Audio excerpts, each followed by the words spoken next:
Welcome to the demonstration of the PuriFlash Autosampler. Our customers were looking for ways to increase productivity with prep HPLC and flash purification, so an autosampler was the obvious choice. The design objectives were pretty straightforward, with ease of use, optimum recovery, and high throughput topping the list. Let's get a few samples queued up, start a sequence, and then we'll get into the nuts and bolts of the autosampler and software. I've had my morning coffee, and it's time to purify samples that I prepared yesterday afternoon. All programming can be done on the touchscreen or with the keyboard and mouse.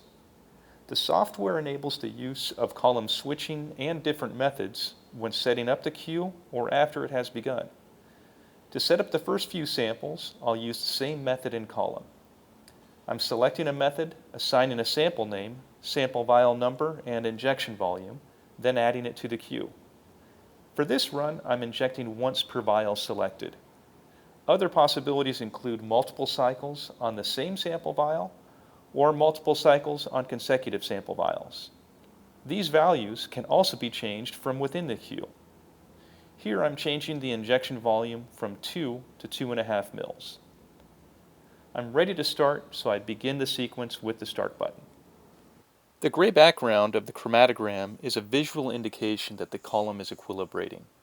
The status changes to run in line 1 of the queue, and the collector screen shows which tube in the rack will be used to collect the first peak.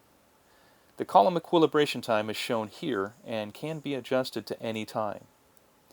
The column was pre-equilibrated, so I'll advance the run with the start arrow. The chromatogram changes to pink when the autosampler is active. The autosampler needle is washed at the wash station with a peristaltic pump which delivers solvent to the station and drained to waste. The syringe is purged 3 times using the same solvent as the wash station. After the wash step, the needle is moved to the vial and the syringe draws the sample to the injection module. In this case, we are using a mixture of yellow and blue food coloring, which are separated on a flash column using a step gradient from buffered water to isopropanol.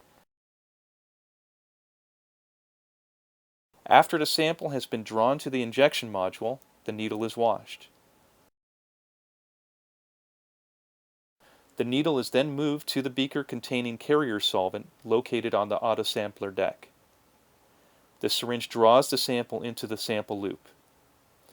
You can see there is no residual sample in the tubing at the end of this step. This ensures that all of the sample has been delivered to the sample loop to obtain optimum recovery. The sample has now been injected on the column, and the method commences the gradient, detection, and collection. We now see the status of the autosampler, with the red line being the run-in process. The synoptic view displays the state of the instrument with regards to flow rate, run time, system pressure, adsorbents, and wavelengths. The flow path of the mobile phase, and whether you are collecting into tubes or accumulating waste. With purification being a dynamic environment, any parameter can be changed on the fly. The gradient can be altered by adding or deleting steps, changing the slope, or adding another solvent. It looks like the first peak has eluted, and it now appears in the first tube in the collector rack. Virtually any parameter can be changed during the run, such as collection threshold, tube collection volume, pausing the pump, or adding another mobile phase. This is especially useful if your sample precipitates and crashes out on the column. By changing solvents, you may be able to restore solubility without abandoning the entire run and ultimately recovering the sample. With this run-in process, we can retrieve archive data by opening the data folder. The report's first page shows the chromatogram and the corresponding tubes in the collector rack. The second page shows method parameters including gradient, collection, and detection, as well as peak area and plate count. Any changes to the run are also shown on the report. Back to the queue, the autosampler has advanced to the next tube in the rack with the second run in process. The gray chromatogram showing the column being equilibrated. Now that the first run has completed, let's check the report. This is the result of the first run, and it shows 2 peaks collected into 2 tubes. So let's take a look at that rack.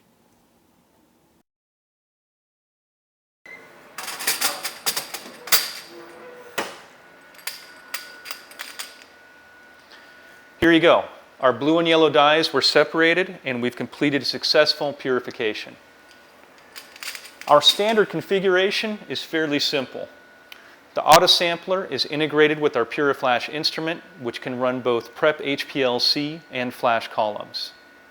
This Autosampler has 1 vial rack, but it can be expanded to 3 racks for up to 300 samples. The injection module has a 10 ml loop, so large sample volumes are easily managed. And with a maximum flow rate of 250 mils a minute, up to 75 millimeter ID prep HPLC columns and 2.5 kilo flash columns are easily accommodated.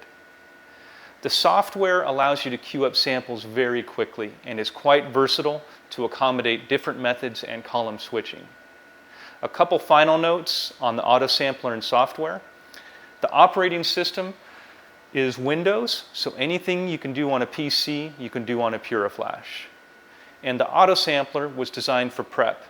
Other models were typically modified from an analytical platform, and these analytical-based Autosamplers add significant system pressure at higher flow rates, and this leads to reduced column lifetime. Thank you for joining us today, and we look forward to bringing you new products and techniques to provide you with purity, speed, and peace of mind.